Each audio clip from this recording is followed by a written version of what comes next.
Are you constantly being pulled in a dozen different directions at work? You know the feeling. Pings, emails, meetings, it just never stops. But what if the real key to getting ahead isn't about doing more, but about focusing on less? Today we're diving into the deep work dilemma, an idea from Cal Newport that might just change how you think about productivity forever. So let's start with this. If you work in an open office, you've probably heard the pitch 1,000 times. It's all about collaboration, spontaneity. But what if that's just not true? What if the very design that's meant to bring us all together is actually pushing us further apart? Minus 70%. Yeah, you heard that right. A 70% drop in face-to-face interaction. Just let that sink in for a second. The one thing these offices were supposed to do, they do the complete opposite. So what on earth is going on? Well, it turns out when we're all crammed into one big room, we don't feel more connected. We actually feel exposed. So what do? We build these little digital walls. We put on our headphones, we stare intensely at our screens, and we send an email to the person sitting literally 3 feet away. And look, this isn't just about open offices. It's a huge symptom of a much bigger problem. And that bigger problem? Well, that's what we're tackling in our first section here, the age of distraction. It's really about a work culture that's started to mistake being busy for being productive. We've all had those days, right? Your calendar is packed with meetings, your inbox is exploding, your Slack is going off nonstop. You feel completely wiped out, but when you clock out, you think, what did I actually get done today? Cal Newport has a name for this: busyness as a proxy for productivity. It's the illusion of work, and it's absolutely killing our ability to do the stuff that really, truly matters. Okay, so if being busy is the enemy, what's the solution? That brings us to the core idea we're digging into today, the power of deep work. It's Newport's big answer to the chaos of the modern workplace. Deep work isn't just, putting your phone on silent for a bit. It's about getting into a state of pure, uninterrupted focus, where your brain can finally do what it does best: solve really hard problems, come up with something brand new, and make actual, tangible progress. Honestly, it's where the magic happens. Now, to really get what deep work is, it helps to look at its total opposite: shallow work.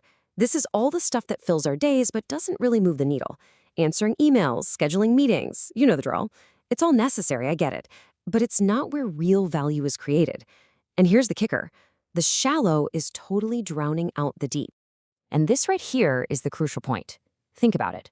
As automation and AI get better at handling all those shallow logistical tasks, what's left?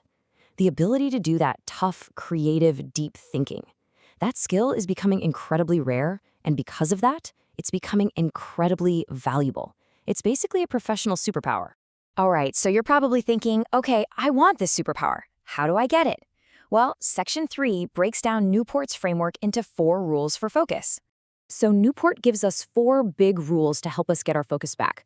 First, you gotta work deeply. That means creating rituals that protect your time and attention. Second, embrace boredom. Sounds weird, right? But it's about training your mind to stop needing constant stimulation. Third, quit social media, or, at least be super ruthless about how you use it. And finally, drain the shallows, which means systematically cutting down on all that low-value work. You should really think of your ability to focus like a muscle. Every time you fight the urge to check your phone, you're doing a rep. Every time you carve out an hour for deep work, you're basically hitting the gym. It's not about being perfect from day one. It's about being consistent.